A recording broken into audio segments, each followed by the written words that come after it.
Assalamualaikum warahmatullahi wabarakatuh. Alhamdulillahirabbil alamin. Wassalatu wassalamu ala sayyidina Muhammadin wa ala alihi wa sahbihi ajma'in. Amma ba'du. Subhanaka la ilma lana illa ma 'allamtana innaka antal alimul hakim. Para hadirin, para pemirsa, pecinta Jamkur MUCNU Kedung Jajang Lumajang. Pertama-tama mari kita panjatkan puji syukur kita kehadirat Allah Subhanahu wa taala yang telah mempertemukan kita kembali dalam kajian tafsir Yasin yang dikarang oleh Syekh Hamam Mihzadah dalam keadaan sehat wal afiah. Mudah-mudahan kajian kita selalu diberkahi oleh Allah. Amin ya rabbal alamin. Salawat dan salam semoga tercurahkan kepada baginda kita Muhammad sallallahu alaihi wasallam.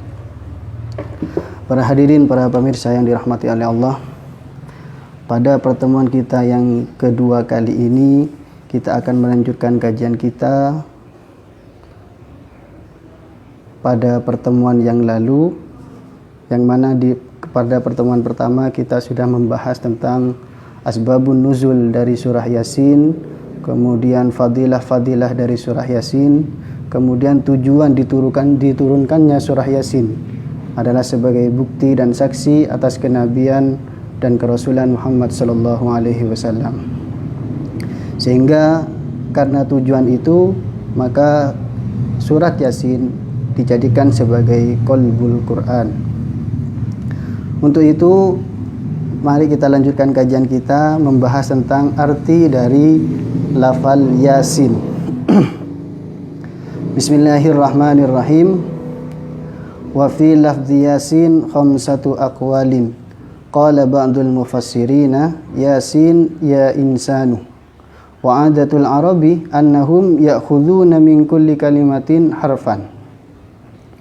Thumma yatalaffazuna bihi wa ya'khuduna min ya'in nida'i ya wa minal insani sinan farakibuhuma fasara Yasin.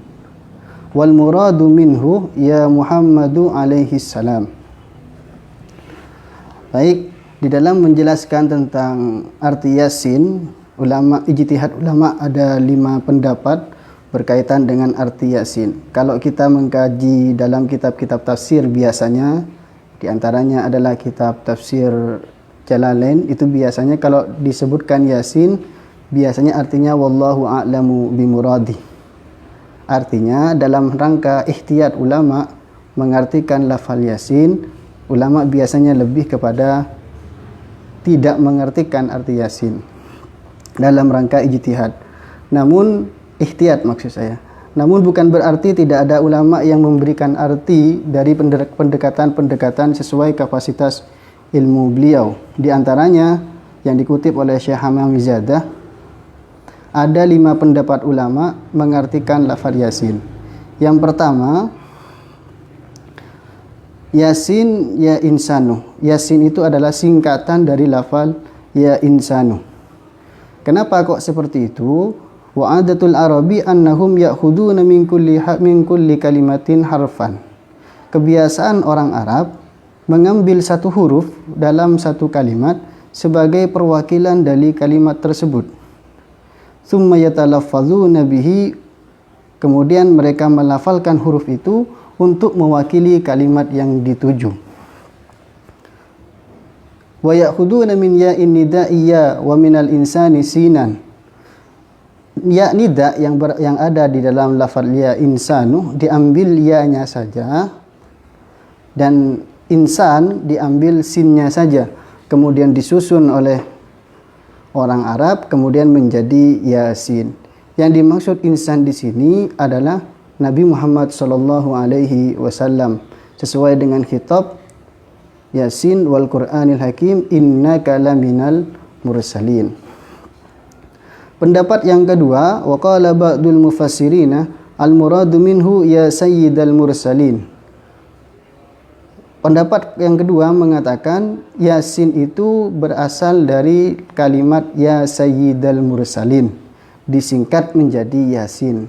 Sama maksudnya, yang dituju adalah Nabi Muhammad, cuma berbeda pandangan di dalam mengartikan Yasin berasal dari kalimat apa. Kalau pendapat pertama mengatakan berasal dari ya insanu, tapi kalau pendapat yang kedua mengatakan berasal dari ya sayyidal mursalin. Wa qala ba'duhum Yasin ismun min asma'il Qur'ani. Pendapat yang ketiga mengartikan yang dimaksud Yasin itu adalah nama dari Al-Qur'an. Wa qala ba'duhum Yasin ismun min asma'illahi ta'ala. Sedangkan pendapat yang keempat mengatakan bahwa yang dimaksud Yasin adalah nama dari nama-nama Allah. Wa qala ba'duhum Yasin ismus surati. Sebagian pendapat yang kelima maksud saya mengatakan bahwa yang dimaksud Yasin itu adalah nama surat. Dari 5 pendapat yang disampaikan oleh Syekh Hamam Mizadah, menurut kami itu kebanyakan dari kita itu mengambil pendapat yang pertama yang mengatakan bahwa yang dimaksud insan atau yang dimaksud Yasin itulah adalah Nabi Muhammad. Seperti dalam syair, salatullah salamullah ala Yasin habibillah, salatullah salamullah ala Taha Rasulillah, salatullah salamullah ala Yasin habibillah. Itu disebutkan kata Yasin. Kemudian waqala ba'duhum wa dzukira fi tafsiril istirabadi anna Allah ta'ala arba'atu alafi ismin alfun minha la ya'rifuhu ghairullah ta'ala wa alfun minha la ya'rifuhu ghairul malaikati wa alfun fil lauhil mahfuz wa salasatu mi'atin fit taurati wa salasatu mi'atin fil injil wa salasu mi'atin fiz zabur wa mi'atun minha fil qur'ani tis'atun wa tis'una zahiratun wa wahidun minha khafiyun wa huwal ismul a'zamu la ya'rifuhu illal anbiya'u wal mursalin.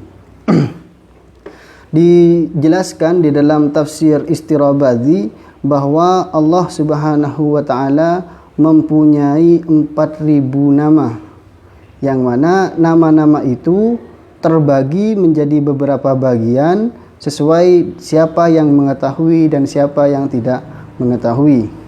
Artinya ada 1.000 dari yang 4.000, 1.000 nama hanya diketahui oleh Allah saja, wa alfun minha la ya'rifu ghairul malaikah, sedangkan yang 1.000 lagi hanya diketahui oleh para malaikat, wa alfun fil lauhil mahfuz, 1.000 lagi termaktub di dalam lauhul mahfuz.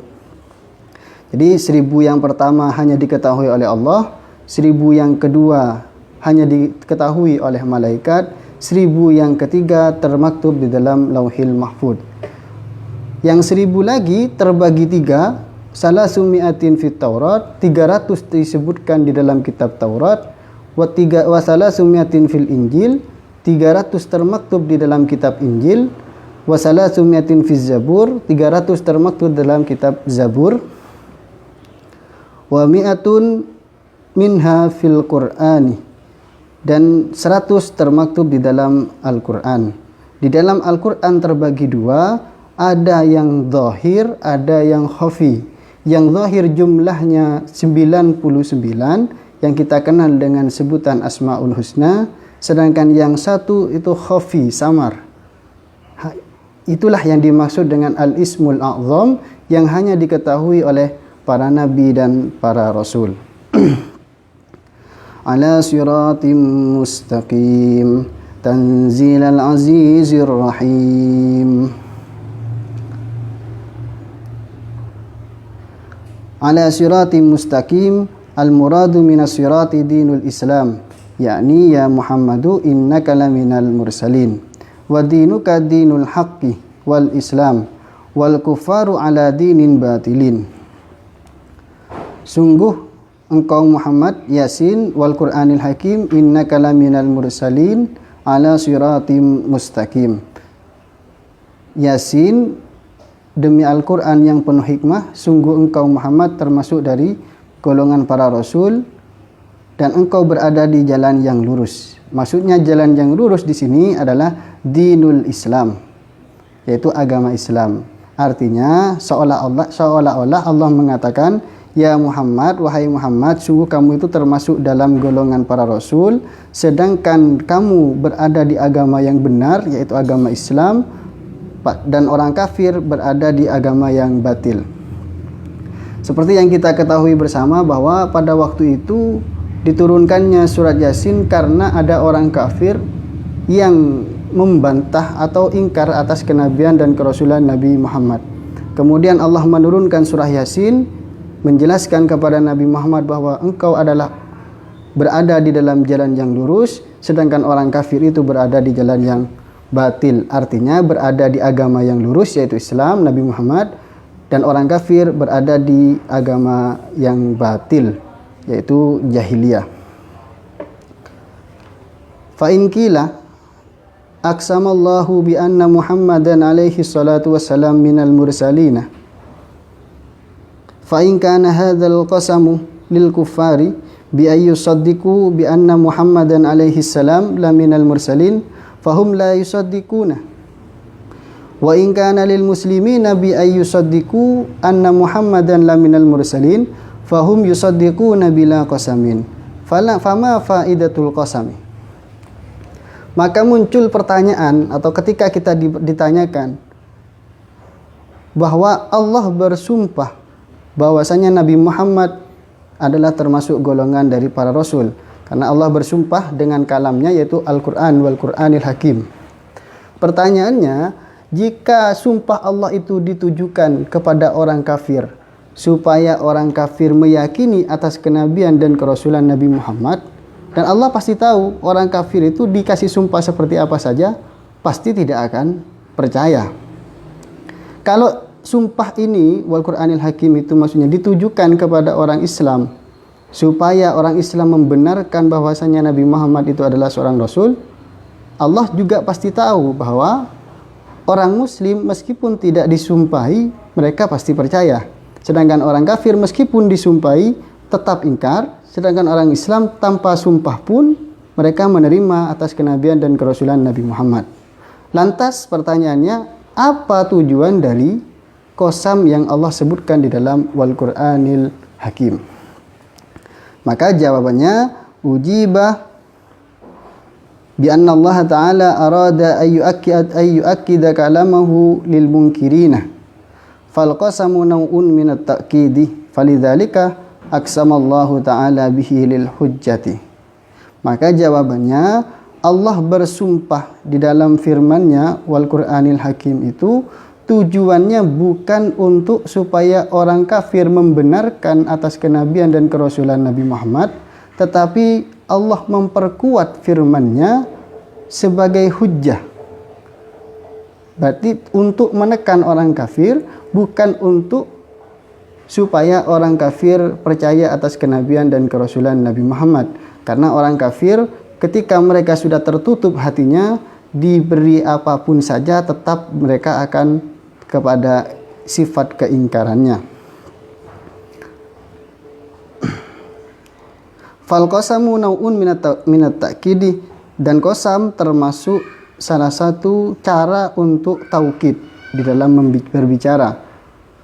Maka dari itu Allah bersumpah untuk hujjah. Tanzilal azizir rahim fa in quri'a bin nasbi yakun nasbuhu bil fi'lil mahzufi fatakdiruhu iqra tanzilal azizi, yakni ya Muhammadu iqra al munazzala minal azizir rahim. Lafal tanzilal azizir rahim maksudnya Al-Quran yang diturunkan kepada Nabi Muhammad itu adalah diturunkan oleh Zat yang Maha Aziz dan Maha Rahim. Kalau tanzila ini kita baca nasab, nah ini seperti yang sering kita baca, biasanya kita bacanya pakai nasab, tanzilal azizir rahim, maka tarkibnya yaitu menjadi maf'ul dari fi'il yang dibuang. Takdirannya Iqra tanzilal azizir rahim. Takdirannya, bacalah wahai Muhammad kitab yang Allah turunkan kepadamu. Gitu kalau kita membaca nasab. Wa in quri'a birraf'i yakunu khabaran li mubtada'in mahzufin. Takdiruhu hadzal Qur'anu munazzalun 'alaika biwasitati Jibril alaihi salamu minallahi.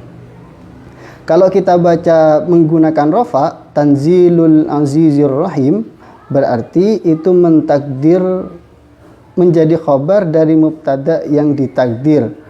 Kalau kita sempurnakan, artinya ini adalah Al-Quran yang diturunkan oleh Allah kepada engkau wahai Muhammad dengan menggunakan perantara malaikat Jibril. Al-Azizi Al-Ghalibi Al-Muntaqimi minal Asi. Yang dimaksud Aziz adalah zat yang selalu menang kemudian membalas kepada orang yang bermaksiat. Ar-Rahimi lil muti'ina. Faqra ya Muhammadu hadzal Qur'ani lil munkirina hatta yasma'u kalami wa yakhafu minni wa yaji'u ila al-insaf. Artinya Allah memerintahkan Nabi Muhammad supaya membacakan Al-Qur'an ini agar orang kafir, ada orang yang ingkar kenabian dan kerasulan Muhammad mendengar kalam Allah, kemudian mereka kembali sadar bahwa agama yang mereka ikuti adalah agama yang sesat. Apa fungsi diturunkannya Al-Quran? Dilanjutkan ayat selanjutnya, litunzira qauman ma unzira aba'uhum fahum ghafilun. Allamu ta'lilun litanzili. Qila fama fima unzira lin-nafi. Ay lam tunzar aba'uhumul aqrabun litatawuli muddatil fatrati. Wa qila ma bima'na alladhi ayil litunzira qauman ladzi unzira bihi aba'uhum fahum ghafiluna 'anil imani war rusydi. Supaya diturunkannya Al-Quran, supaya Nabi Muhammad memberikan peringatan kepada kaumnya, yaitu kaum kafir Quraisy, kaum Mekah maksudnya, kaum kafir Quraisy yang yang ayah-ayahnya atau nenek moyang mereka belum diberi peringatan atau sudah diberi peringatan tetapi karena jauh masanya dari kenabian, maka di situ dikenal dengan agama fatrah. Sehingga karena lama tidak diutus Rasul untuk orang kafir Mekah, Quraisy, penduduk Quraisy maksudnya, maka di situ mereka berada di dalam fatrah, masa sepinya wahyu, vakumnya wahyu dari Allah dari masa ke masa, sehingga mereka tidak mengerti mana yang benar dan mana yang salah. Maka dari itu Nabi Muhammad diutus untuk menyampaikan risalah kepada mereka agar mereka kembali kepada agama yang benar. Lam yang berada di lafaz litunzira itu adalah lam ta'lil, alasan diturunkannya Al-Quran. Atau ada yang memaknai ma unzira aba'uhum itu diartikan sebagai alladzi, artinya supaya diberi peringatan kaum Quraisy yang ayah-ayahnya sudah diberi peringatan, maksudnya seperti itu. Sehingga karena saking lamanya masa fatratul wahyi, mereka lalai terhadap iman dan petunjuk yang benar. Artinya, yakni ya Muhammadu anzalna ilaika hadzal Qur'ani litukhawwifa bihil qaumal ladzi lam yakhafu wal muradu minal qaumi qaum Quraisyin. Artinya, wahai Muhammad, diturunkan kepadamu Al-Quran ini supaya engkau memberikan peringatan kepada kaum yang tidak takut sama sekali kepada Allah. Kaum yang dimaksud di sini adalah kaum Quraisy. Li'annahu min zamani Ismail alaihi salam ila zamanika ma ja'ahum nabiyyun wala mursalun. Li'annahum ghafiluna la ya'rifuna dinan wala syari'atan. Karena dari masa Nabi Muhammad, dari masa Nabi Ismail kepada Nabi Muhammad itu sangat jauh sekali, sedangkan orang Mekah diutusnya Nabi pada waktu itu hanya Nabi Ismail, sehingga sangat jauh jaraknya antara Nabi Ismail sampai ke Nabi Muhammad. Karena seperti yang kita ketahui bersama, Nabi itu banyak turun kepada Bani Israel. Nah, saking lamanya masa fatrah ini sampai-sampai membuat kaum kafir lupa dari generasi ke generasi, lupa agama yang dibawa oleh Nabi Ismail. Maka dari itu diturunkannya Al-Quran kepada Nabi Muhammad supaya Nabi Muhammad memberikan peringatan kepada kaum Quraisy bahwa agama yang benar adalah menyembah Allah Subhanahu wa taala. Laqad haqqal qawlu ala aktsarihim fahum la yu'minun. Sungguh telah datang perkataan yang benar kepada kaum Quraisy tetapi mereka tidak percaya. Ai wajabat kalimatul azabi ala aktsarihim li'anna Allah ta'ala alima bi ilmihil azali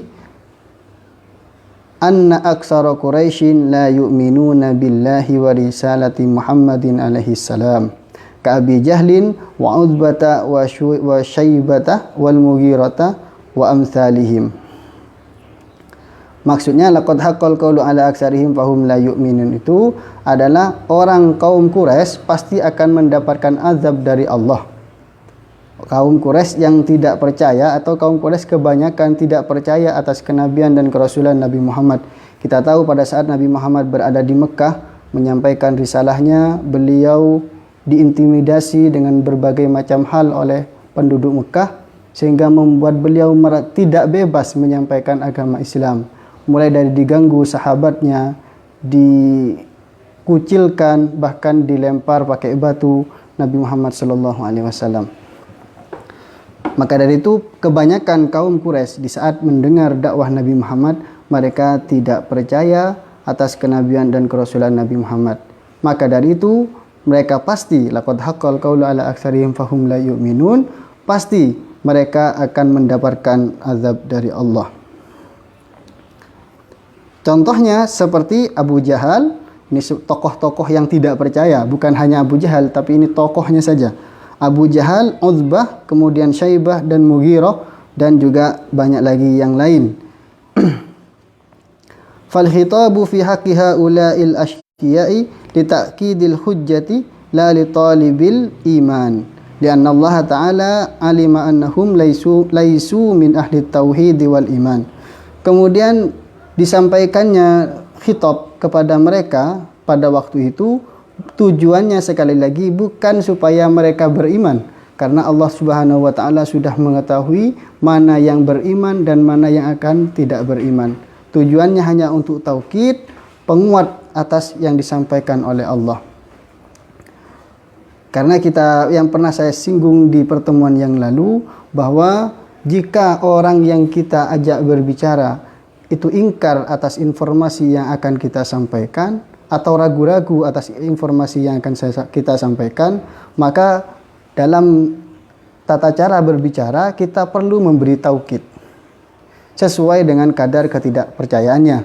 Tapi kalau yang akan kita beri informasi itu khaliyatuz zihni, artinya bisa menerima informasi, mereka hanya tidak tahu informasi tapi tidak ingkar, tidak ragu-ragu, maka kita tidak perlu memberi taukid.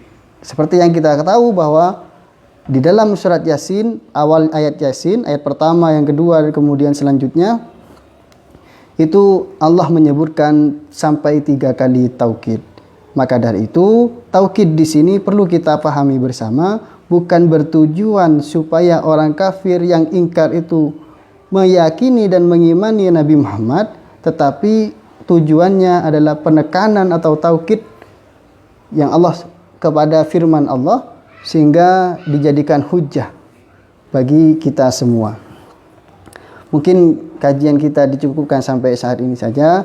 Kurang lebihnya kami mohon maaf apabila ada kesalahan. Wallahul muwaffiq ila aqwamit thoriq. Wassalamualaikum warahmatullahi wabarakatuh.